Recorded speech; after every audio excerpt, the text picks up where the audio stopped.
मूछें हो तो नत्थू लाल जी जैसी हो, नहीं तो ना हो। ये अगर आपने फिल्म देखी है अमिताभ बच्चन की नटवर लाल, तो उसमें एक कोट होता था नत्थू लाल जी का, जो कि उनके नौकर हुआ करते थे। आज के मैच में मैं देख के पता चला कि भाई मैच खेलना है तो आरसीबी की जैसे खेलो या फिर ना खेलो, क्योंकि जिस तरीके से चेन्नई ने इस मैच को अप्रोच किया है और लास्ट में 54 रन की हार उनके हाथ में लगी है, उससे तो यही साबित होता है कि इस मैच के अंदर चेन्नई कभी थी ही नहीं। जिन लोगों ने मैच टीवी के ऊपर या ओटीटी के ऊपर नहीं देखा, मैं उनको क्लियर कर दूं कि भाई इतनी ज़्यादा गंदी क्रिकेट देखने को मिली चेन्नई के कैप्टन की तरफ से, चेन्नई के अनऑफिशियल कैप्टन कप्तान महेंद्र सिंह धोनी की तरफ से, और चेन्नई के proper top order, middle order और लोअर ऑर्डर की तरफ से। एक मिनट के लिए भी मैच में मज़ा नहीं आया, और जो इतनी बड़ी राइवलरी की बात हो गई थी, उस राइवलरी का बेड़ा गर्क कर दिया गया चेन्नई सुपर किंग्स की तरफ से। तो क्या हुआ मैच के अंदर, क्या चीज़ें हुई, एक बार स्टार्टिंग से स्टार्ट करते हैं आज के इस वीडियो को। तो दोस्तों, चेन्नई ने टॉस जीता, उनके कप्तान ऋतुराज गायकवाड़ ने, और टॉस जीतकर पहले गेंदबाजी का फैसला किया। चेन्नई के विकेट के ऊपर ड्यू फैक्टर रहता है, लेकिन पिछले मैच में 155 चेस करते हुए भी चेन्नई को 20वें ओवर तक जो है जाना पड़ा था। और इस चीज़ को देखते हुए ये लगा कि कहीं ना कहीं चेन्नई ने ठीक डिसीजन लिया है। अगर ड्यू कहीं ना कहीं आ जाती है तो वो चेन्नई के लिए बेनिफिट कर सकती है, और ड्यू मैच के अंदर आई भी, लेकिन वो बिल्कुल भी फ़ायदा नहीं दे पाई आरसीबी को। चलो उसके बारे में थोड़ी बात करते हैं। आरसीबी की तरफ से फिल सॉल्ट और विराट कोहली ओपनिंग करने आए, जो कि ऑब्वियस है। विराट कोहली काफ़ी ज़्यादा स्लो खेलते नजर आए, इवन कि वो ऑलमोस्ट 50 के स्ट्राइक रेट से बल्लेबाजी कर रहे थे, और दूसरी साइड पे फिल सॉल्ट ने मोर्चा संभाला हुआ था, वो 250 के स्ट्राइक रेट से बल्लेबाजी कर रहे थे।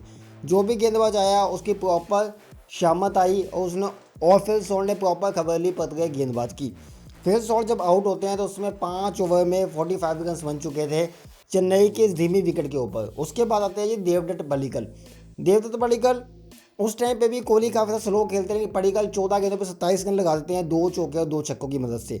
जब पडिक्कल आउट होते हैं तब टीम का स्कोर था 7.5 ओवर्स में 76 रन। और चेन्नई के विकेट में अगर आप 8 ओवर में 76 रन लगा देते हो 2 विकेट के नुकसान पर, तो कहीं ना कहीं ये बहुत अच्छा स्टार्ट माना जाता है। लेकिन उसके बाद जो गेम चेंजर आता है ना मिडल में, वो आता है टीम का कैप्टन, टीम का न्यू कैप्टन रजत पाटीदार ने जो बैटिंग की है भाई साहब, 32 गेंदों में 51 रन बनाए हैं, 4 चौके और 3 छक्कों की मदद से। अगर आप नॉर्मली देखोगे तो आपको लगेगा कि भाई 32 गेंदों में 51 रन, आजकल तो 18 गेंदों में 50 हो गई है, 15 गेंदों में 50 हो गई है टी20 इंटरनेशनल के अंदर। अभिषेक शर्मा है, ट्रेविस हेड है, ईशान किशन ने उस दिन कूटा है। तो मैं आपको बता दूं भाई, ये विकेट इतनी आसान नहीं थी, और जिस अप्रोच के साथ पाटिदार ने बल्लेबाजी की है, उससे हमें साफ पता चलता है कि ये खिलाड़ी को बहुत ज़्यादा सोच समझ के इस टीम का कैप्टन नियुक्त किया गया है। और इस कैप्टन ने बिल्कुल फेयरलेस बल्लेबाजी की, काफ़ी ज़्यादा बॉल्स मिस हुई, लेकिन जो बॉल बल्ले के अंदर कनेक्ट हुई वो सीधा अपने बाउंड्री लाइन के पास जाती नजर आई। जब पडिक्कल आउट होते हैं, उसके बाद लिविंगस्टन एक छक्का लगा के वो भी आउट हो जाते हैं, जितेश शर्मा एक सिक्स लगा के वो भी आउट हो जाते हैं।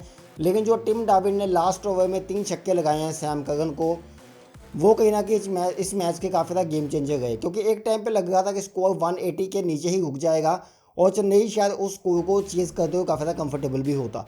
लेकिन जब 3 छक्के लगाए टिम डाविड ने, तो ये स्कोर पहुंच गया 196, और 197 रन चेन्नई के इस धीमी विकेट के ऊपर चेज करना बहुत ही मुश्किल आने वाला था, जो कि हमें स्टार्टिंग से ही क्लियर था। लेकिन यहाँ पे जो ईद का चांद हुए हैं, वो हुआ है चेन्नई का middle order and top order. क्योंकि चेन्नई जो कि हमेशा से एक बैटिंग हैवी टीम तो रही है, लेकिन चेन्नई के अंदर स्पिनर्स के लिए भी अच्छा काम रहा है।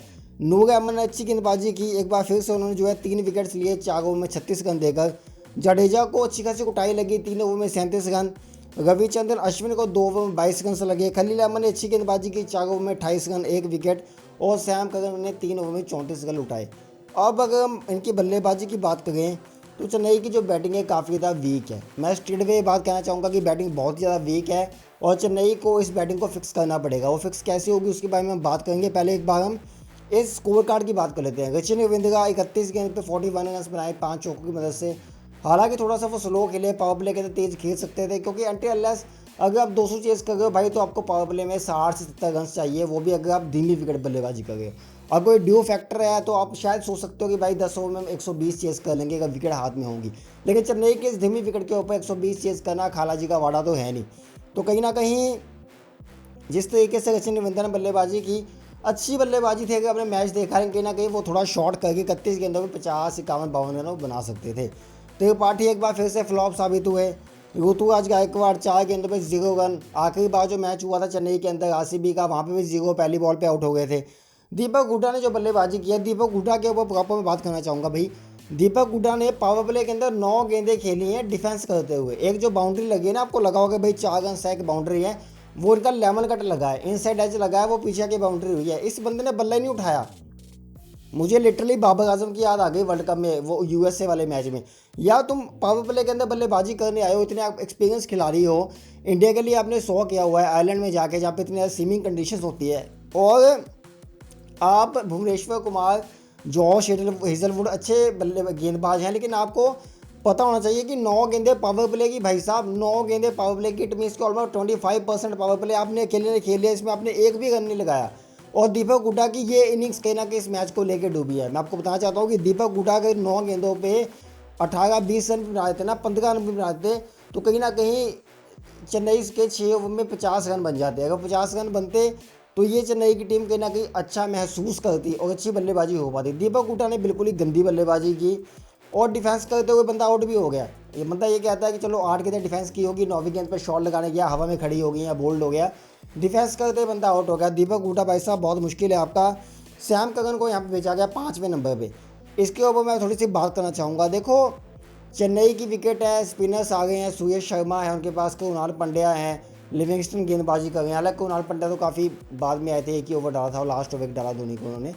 तो सैम करन को आपने भेज दिया स्पिनर्स के सामने, कोई सोच ही नहीं है। ये ऋतुराज गायकवाड़ की सोच है, कैप्टन स्टीवन फ्लेमिंग की सोच है, धोनी की सोच है, भाई बिल्कुल बेकार सोच है ये। आपको यहाँ भेजना चाहिए था रविंद्र जाडेजा को। रविंद्र जाडेजा अच्छी स्पिन खेलते हैं, चला सकते हैं स्कोर बोर्ड को, या फिर आप दुबे को भेजो, एक इंग्लिश प्लेयर जो कि इंग्लैंड से संबंध रखता है, उसे क्या पता स्पिन कैसे खेलनी है, कैसे बल्लेबाजी होगी। भाई साहब चेन्नई की विकेट पे इंडियन से बल्लेबाजी नहीं हो पाएगी, तो एक इंग्लैंड का छोटा सा बच्चा यहाँ पे आके क्या बल्लेबाजी कर लेगा। हालांकि सैम करन बड़ा नाम है इंटरनेशनल क्रिकेट का, लेकिन स्पिन होते हुए भाई साहब आप सैम करन के सामने इस तरीके की गेंदबाजी एक्सपेक्ट नहीं कर सकते कि सैम करन अच्छी बल्लेबाजी करेंगे। तो ये ब्लंडर कर दिया चेन्नई ने। अगर यहाँ पे दुबे जाते, यहाँ पे जाडेजा जाते, तो शायद ये मैच बनता। रचिन रविंद्रा अच्छी स्पिन खेलते हैं, ये मैच आगे चलता। लेकिन जब तक 4 खिलाड़ी आउट हो गए, शिवम दुबे आए, कुछ हिट्स लगाए, लेकिन रचिन रविंद्रा जब आउट होते हैं तो वहाँ पे मैच काफ़ी ज़्यादा मुश्किल हो गया।